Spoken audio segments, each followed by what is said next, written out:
అందరికీ నమస్తే. మన 14 డేస్ ఛాలెంజ్లో ఈరోజు డే 6 అనమాట. సారీ, నేను నిన్న మొన్న అప్డేట్ ఇవ్వలేకపోయాను. ఎందుకు అంటే నాకు కార్తిక్కి హాలిడేస్ ఇచ్చారు. అది ఒక రీజన్ అయితే, మా ఇంటికి చుట్టాలు కూడా వచ్చున్నారు. ఇంకా అదొక రీజన్, మా సిస్టర్ వాళ్ళు వచ్చారు. ఇక కొంచెం అటు ఇటు అవుతూ ఉన్నాయి రోజులన్నీ. ఎలా అంటే కార్తిక్ ఇప్పుడు ఈరోజు కూడా నేను చాలా టఫ్గా ఉండి చేయాల్సి వస్తుంది. ఎందుకు అంటే కార్తిక్ నేను డోర్ వేసుకొని చేస్తుంటే తలుపు తీయమని చెప్పేసి డోర్ దగ్గరే నించున్నాడు. అలాగా నా కోసం వెయిట్ చేస్తూ ఉన్నాడు. అందుకే నేను ఎక్కువసేపు కూడా చేయలేదు, కొన్ని సెట్స్ కూడా చేయలేదు. కనీసం ఆల్మోస్ట్ అన్నీ ఒక సెట్. ఆ సెట్లో కూడా చేయగలిగినవి కొంచెం ఎక్కువ చేశాను, చేయలేనివి కొంచెం తక్కువ చేశాను. అలాగా అయిపోగొట్టాల్సి వచ్చిందనమాట ఈ రోజుకైతే. ఇదైతే బటర్ఫ్లై చేశాను. బటర్ఫ్లై చేసి ఇది ఒక సెకండ్ వేరియేషన్ అండి. బటర్ఫ్లైలోనే మజిల్స్ని వాటిని కొంచెం మనం రిలాక్స్ చేసినట్లుగా ఉంటుంది. ఇదొక పోజ్ అనమాట. కాళ్ళని పైకి లిఫ్ట్ చేసి కిందకి అనడం. నాకైతే ఫుడ్ కొంచెం డైవర్ట్ చేశాను మళ్ళీ. యాజ్ యూజువల్ అందరితో పాటు అన్నీ తినేస్తున్నాను. మళ్ళీ టఫ్గా ఉంది. ఇక్కడ చూసినప్పుడు ఎలాగైనా సరే నేను చేంజ్ అవ్వాలి అనిపిస్తుంది. వీడియోలో చూసినప్పుడు, విడిగా మాత్రం ఫుడ్ చూసినప్పుడు కొంచెం కంట్రోల్ చేసుకోలేకపోతున్నాను. ఎలాగైనా సరే మనం దీన్ని అయితే చాలా కేర్ఫుల్గా ఉండాలి. ఎంత మోటివేషన్తోనో చేయాల్సి వస్తుందండి. ఇది వచ్చేసి చాలా మంచి ఎక్సర్సైజ్ అండి. నేను అసలు ఇది మాత్రం స్కిప్ చేయొద్దు ఎట్టి పరిస్థితుల్లోనూ. నాతో పాటు ఎవరైనా చేస్తున్నారో లేదో నాకైతే తెలియదు, బట్ వ్యూస్ అయితే మంచిగా వచ్చాయి. ఇంకా సపోర్ట్ చేస్తారని చెప్పేసి నా వీడియోస్ ఎవరికైనా యూజ్ అయితే కనుక నేను చాలా హ్యాపీగా ఫీల్ అవుతాను.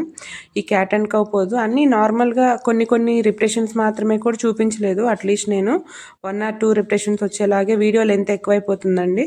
అందుకే నేను అన్నీ కట్ చేసేసి ఎంతవరకు చేశానో అంతవరకు జస్ట్ చూపించాలనుకున్నాను, అంతవరకే పెట్టేశాను. మీరు ఎవరైనా ఫాలో అవుతున్నారు, నాతో పాటు కలిసి చేద్దాం అనుకుంటే మాత్రం డెఫినెట్గా మనం డైరెక్ట్గా వీడియోస్ చేసుకుందాము.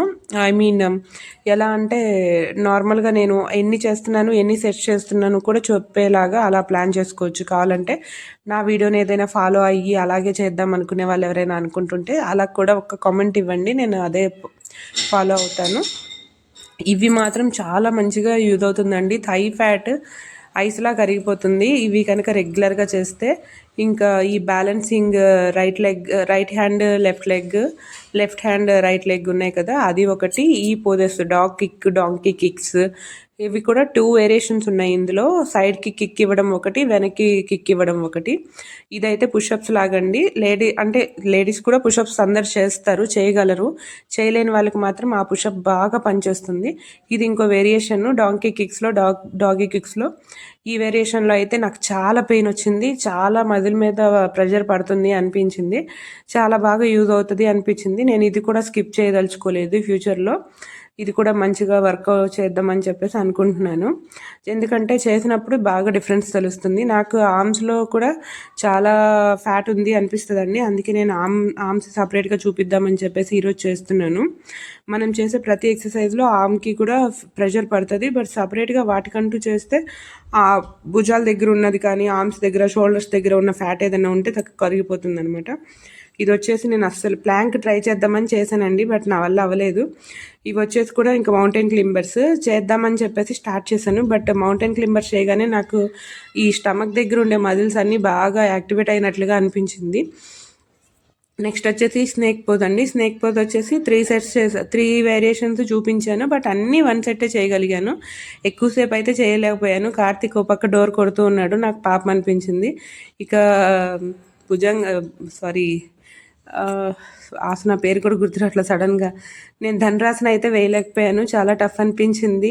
ఈ ధనురాసన వేయగలిగితే మాత్రం ఆల్మోస్ట్ సక్సెస్ అయినట్టేనండి. ధనురాసన, చక్రాసన కొన్ని ఆసనాలు చాలా టఫ్ ఉంటాయి. ఇది నమస్కారాసనం అండి. దీనివల్ల కూడా మనకి పొట్ట మీద ఎక్కువ ప్రెషర్ పడుతుంది. ఇంకా చాలా వేరియేషన్స్ ఉన్నాయి ఇందులో, చూద్దాము. ఇది వచ్చేసి సేతుబంధాసనం కూడా లేడీస్కి చాలా యూజ్ అయ్యే ఆసన అండి. దీన్నే గ్లూట్ బ్రిడ్జ్ అని కూడా అంటారు. ఇది కొంచెం అడ్వాన్స్డ్ స్టేజ్కి వెళ్ళాలి అంటే కనుక ఇలా వేసుకోవచ్చు. ఒక కాలు మీద పెట్టేసుకొని రెండో కాలు వేసేలాగా. ఇది కూడా నెక్స్ట్ ఇది వచ్చేసి సైక్లింగ్ అండి. పవన్ ముక్తాసన్ అని కూడా అంటాం మనం, అది ఒక వేరియేషన్. ఇది నౌకాసన్ అండి, అంటే బోట్ పోజ్, బోట్ ఎలా ఉంటుందో అలాగా. ఇది చేయలేని వాళ్ళు మనం చున్నీ పెట్టుకునైనా చేసుకోవచ్చు. ఇది రష్యన్ ట్విస్ట్.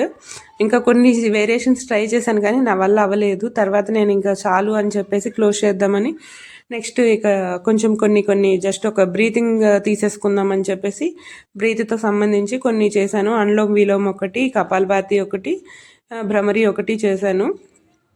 నెక్స్ట్ వచ్చేసి అనులోమ్ విలోమ్ మాత్రం చాలా కేర్ఫుల్గా చేసుకోండి, అంటే మన మైండ్ అంతా కూడా రిలాక్స్ చేసేస్తుంది.